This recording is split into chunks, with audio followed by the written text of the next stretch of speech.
Good morning students, welcome to Max class. நம்ம last கிளாஸில் என்ன பார்த்தோம்னா ஸ்டாட்டிஸ்டிக்ஸில் டேட்டா இன்ஃபர்மேஷன் இதெல்லாம் ப்ரைமரி டேட்டா செகண்டரி டேட்டா இதெல்லாம் பார்த்தோம். அதாவது ஒரு இன்ஃபர்மேஷனை நமக்கு தேவையான டேட்டாவை எப்படி கலெக்ட் பண்ணலாம் அப்படின்னு சொல்லிட்டு பார்த்தோம்.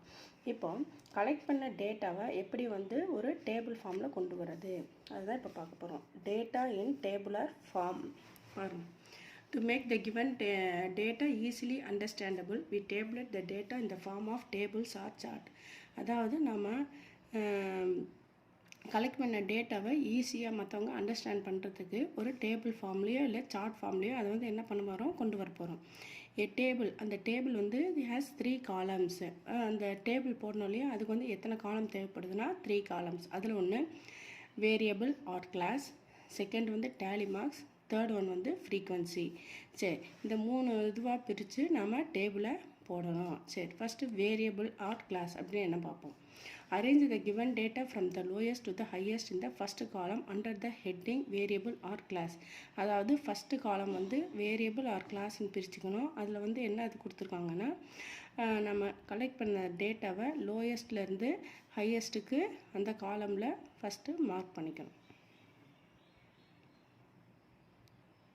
Next one tally marks, a vertical line which is marked against each item following in the table or class is called tally mark. அதாவது tally mark. இப்போ நம்ம வேரியபிள் ஆர் கிளாஸில் ஒரு கிளாஸோட மார்க்ஸ் எடுத்துக்கிறோம் வச்சுக்கோங்க. 10, 14, 17, 20 சொல்லிட்டு இந்த மாதிரி மார்க்ஸ் இருக்குது. அந்த மார்க்ஸை நம்ம வெர்டிக்கல் லைனில் போடுறது தான் நம்ம என்ன சொல்லுவோம்னா டேலி மார்க்ஸ் அப்படின்னு சொல்லுவோம். இங்கே பாருங்கள், ஃபஸ்ட்டு இதில் வேரியபிள் என்ன இருக்குது, அந்த கிளாஸில் 10 மார்க்ஸ் எடுத்திருக்காங்க.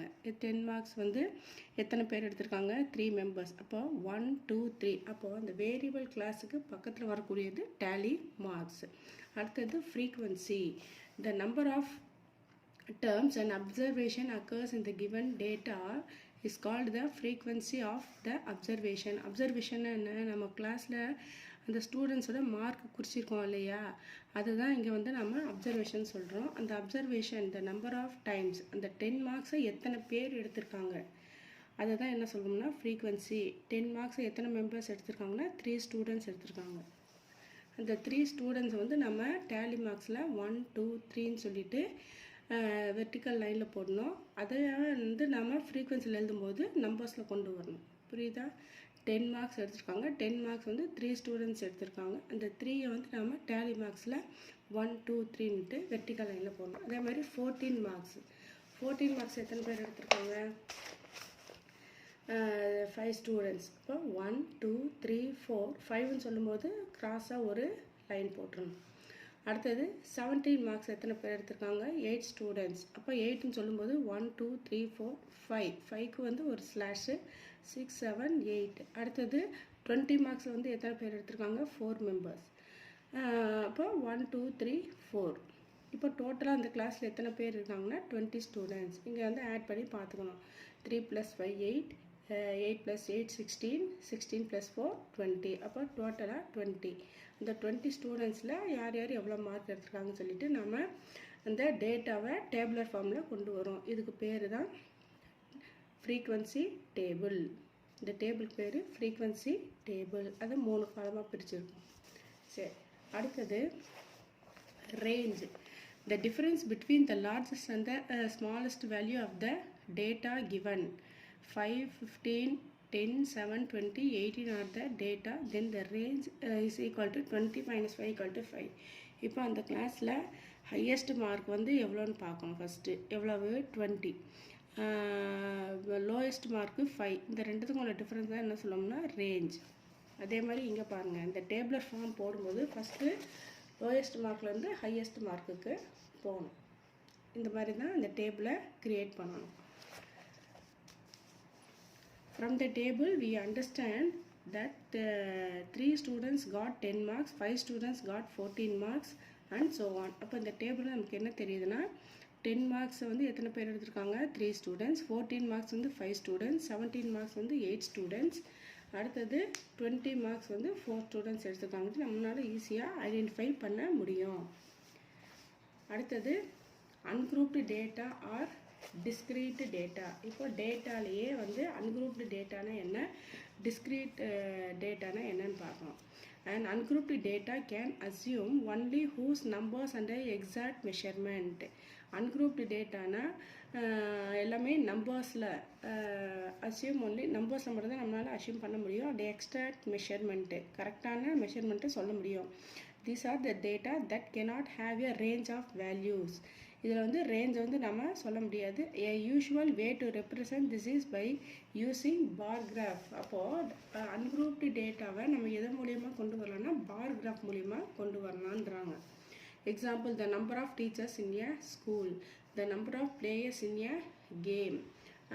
இதை வந்து பார் கிராஃபில் கொண்டு வரோம். அப்போ ஒரு பார் கிராஃபில் ஒரு டேட்டாவை கொண்டு வந்தோம்னா அந்த டேட்டாவுக்கு பேர் அன்குரூப்டு டேட்டா.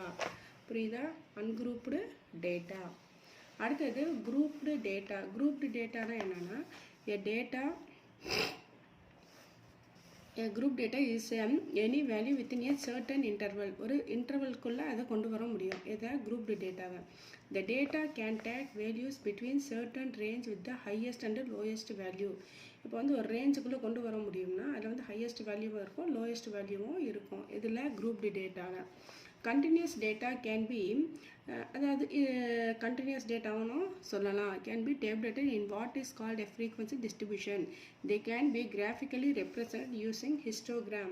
அப்போ ஒரு grouped டேட்டாவை histogram மூலியமாக கொண்டு வரலாம், ungrouped டேட்டாவை பார் கிராஃப் மூலியமாக கொண்டு வரலாங்கிறாங்க. சரி, இதுக்கு ungrouped டேட்டாக்கு example the age of person in a village, the height and the weight of the students of your class. அப்போ இது இந்த ரெண்டுத்தையும் வந்து நம்ம ஹிஸ்டோகிராம்னு சொல்கிறேன், பின்னாடி வரும். அந்த கிராஃப் மூலியமாக கொண்டு வரலாம்.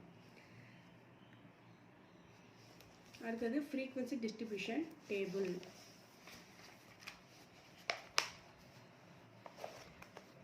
இப்போ ஃப்ரீக்வன்சி டிஸ்ட்ரிபியூஷன் டேபிள்னா நம்ம ஏற்கனவே ஒரு இது டேபிள் பார்த்தோம் இல்லையா, ஒரு class mark, tally mark, frequency, அதுதான். இப்போ இந்த ஃப்ரீக்வன்சி டிஸ்ட்ரிபியூஷன் டேபிளுக்கு ஒரு எக்ஸாம்பிள் இருக்குது. இல்லை இதே வந்து இதுக்கும் எக்ஸாம்பிளாக சொல்லலாம். Construction of frequency distribution table for ungrouped data. Ungrouped டேட்டான்னு என்ன சொன்னால் அதில் வந்து கிளாஸ் இன்டர்வல் இருக்காது, லோயஸ்ட் வேல்யூ ஹையஸ்ட் வேல்யூ இருக்காது. சரி, இப்போ இதில் வந்து ஒரு கிளாஸில் வந்து ஸ்டூடெண்ட்ஸோட வெயிட் எடுக்கிறாங்க. 15 கிலோ, 16 கிலோ, 18 கிலோ, 20 கிலோ, 24, 25, 27 சொல்லிட்டு அந்த கிளாஸில் இருக்கக்கூடிய ஸ்டூடெண்ட்ஸோட வெயிட் போட்டுருவாங்க. அதில் 15 கிலோ வெயிட்டில் எத்தனை பேர் இருக்காங்க? 3. அப்போது அந்த 3 ஸ்டூடெண்ட்ஸ் வந்து ஃப்ரீக்வன்சியில் போட்டுட்டு டேலி மார்க்ஸில் அதை வெர்டிக்கல் லைனில் போடணும். அதே மாதிரி 16 கிலோ வெயிட்டில் 4 மெம்பர்ஸ், 18 கிலோ வெயிட்டில் 3 மெம்பர்ஸ், 20 கிலோவில் 5. இப்போ 5ன்னு சொல்லும்போது எப்படி போடணும்? 1 2 3 4 5, 5ன்னு ஒரு ஸ்லாஷ் வந்துடும். 24 கிலோவில் 2 மெம்பர்ஸ், 25 கிலோவில் 6. அப்போ 5 அந்த ஸ்லாஷ் மாதிரி போட்டுட்டு அடுத்தது இன்னொரு வெர்டிக்கல் லைன் போடணும். அடுத்தது 27 கிலோவில் 2 மெம்பர்ஸ். இப்போ இந்த ஃப்ரீக்வன்சியெல்லாம் மொத்தமாக ஆட் பண்ணி வர்றது என்னென்னா அந்த கிளாஸில் இருக்கக்கூடிய ஸ்டூடெண்ட்ஸோட வெயிட்டு, இந்த ஸ்டூடெண்ட்ஸோட ஸ்ட்ரென்த்து. இங்கே பாருங்கள், from an ungrouped frequency distribution table for the weight of 25 students, standard 6 given below and answer the following question. ஒரு கிளாஸில் இருக்கக்கூடிய 25 ஸ்டூடெண்ட்ஸோட வெயிட் இங்கே கொடுத்துருக்காங்க. 25, 24, 20, 25, 16 இந்த மாதிரி சொல்லிட்டு வெயிட்டு கொடுத்துருக்காங்க இல்லையா. அந்த வெயிட்டு வந்து நாம் இங்கே ஃபஸ்ட்டு எடுத்து எழுதிக்கணும். 15, அடுத்தது 16, அது லோயஸ்ட்லேருந்து ஹையஸ்ட்டுக்கு போனோம். அடுத்தது 18 கிலோ. இங்கே இருக்கக்கூடிய நம்பர்ஸை தான் நம்ம எடுத்து இங்கே டேபிளில் போடணும். சரியா? 15, 16, 18, 20, 24, 25, 27 சொல்லிட்டு இந்த மாதிரி வெயிட் எல்லாம் இங்கே இருக்குது. அதில் எத்தனை பேர் இருக்காங்கன்னு சொல்லிட்டு நாம் இங்கே ரவுண்ட் பண்ணணும். சரி, இங்கே 15 கிலோவில் எத்தனை பேர் இருக்காங்க பாருங்கள். 1 2 3, இந்த 3 தான் இந்த டேபிளில் போடுறோம். அடுத்தது 16ல் எத்தனை பேர்? 1 2 3 4 ஸ்டூடெண்ட்ஸ். அடுத்தது 18 கிலோவில் பாருங்கள். 18 கிலோவில் எத்தனை பேர்? 1 2 3 4, மொத்தம் 4 ஸ்டூடெண்ட்ஸ் வராங்க 18ல். 18ல் 3 தான். 1 2 3. அடுத்தது 20ல் எத்தனை பேர்? 1 2 3 4 5 ஸ்டூடெண்ட்ஸ். அப்போ 5னா இந்த ஸ்லாஷ் வரும். 24 கிலோவில் 1 2 ஸ்டூடெண்ட்ஸ் தான். அடுத்தது 25 கிலோவில் 1 2 3 4 சாரி 25ல் 4 சாரி கரெக்டாக பாருங்கள் 1 2 3 4 5 6 வருது இல்லையா 1 2 3 4 5 6 ஸ்டூடெண்ட்ஸ். இப்போ 25 கிலோவில் 6 ஸ்டூடெண்ட்ஸ். 27 கிலோ வெயிட்டில் 1 2 இப்போ மொத்தமாக 25 வந்துச்சுன்னா நம்ம போட்ட சம்மு கரெக்டுன்னு அர்த்தம். இப்படி தான் வந்து ஒரு அன்குரூப்டு டேட்டா கொடுத்தாங்கன்னா ஃப்ரீக்வன்சி டேபிள் இந்த மாதிரி போடணும். இதே இது குரூப்டு டேட்டா கொடுத்தாங்கன்னா நம்ம வந்து என்ன பண்ணணும், நம்ம கிளாஸ் இன்டர்வலாக பிரிச்சுட்டு போடணும். அது வந்து நெக்ஸ்ட் கிளாஸில் பார்க்கலாம். Okay, thank you students.